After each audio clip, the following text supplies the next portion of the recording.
ঠিক এখানে দাঁড়িয়ে রাহুল সিনহা কি বলছেন শোনাবো। আমি আপনাদের আগেই বলেছিলাম তৃণমূল কংগ্রেস আর শকুনের মধ্যে কোনো পার্থক্য নেই।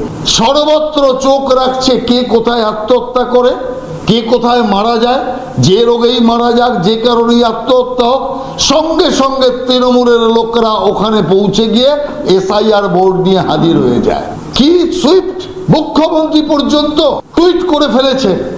একদম শকুনের ভূমিকায় তৃণমূল কংগ্রেসের এই অভিনয় মানুষ আস্তে আস্তে বুঝতে পারছে।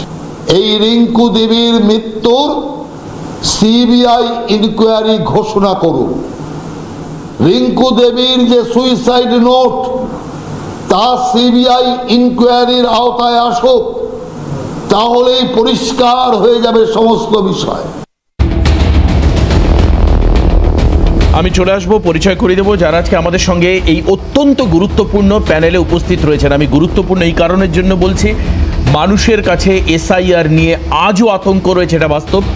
কারণ 32 জন মানুষের মৃত্যু সরকারি তথ্য বা রাজ্য সরকারি যে তথ্য সেই অনুযায়ী, পাশাপাশি বিএলওদেরও একের পর এক আত্মহত্যার ঘটনা।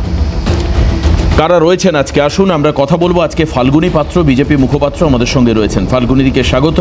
আমার সঙ্গে রয়েছেন কৌশিক বিশ্বাস তৃণমূল মুখপাত্র, স্বাগত জানাই আপনাকে। সন্দীপা চক্রবর্তী জাতীয় কংগ্রেস মুখপাত্র, স্বাগত সন্দীপাকে। আমাদের সঙ্গে অমিতাভ কাঞ্জিলাল রাজনৈতিক বিশ্লেষক রয়েছেন, আমি অমিতাভ দেখাও স্বাগত জানাবো।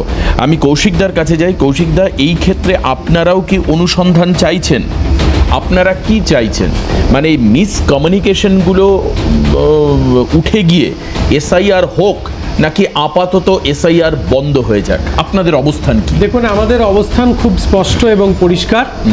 অবিলম্বে এই এসআইআর এর প্রক্রিয়াকে বন্ধ করতে হবে। আচ্ছা। এই যে সাইলেন্ট ইনভিজিবল রিগিং এর নামে মানুষ মারার একটা চক্রান্ত জ্ঞানেশ কুমারের নেতৃত্বাধীন জাতীয় নির্বাচন কমিশন এবং বিজেপি মিলে করেছে, অবিলম্বে আজ রাত থেকেই এই প্রক্রিয়াটাকে বন্ধ করতে হবে।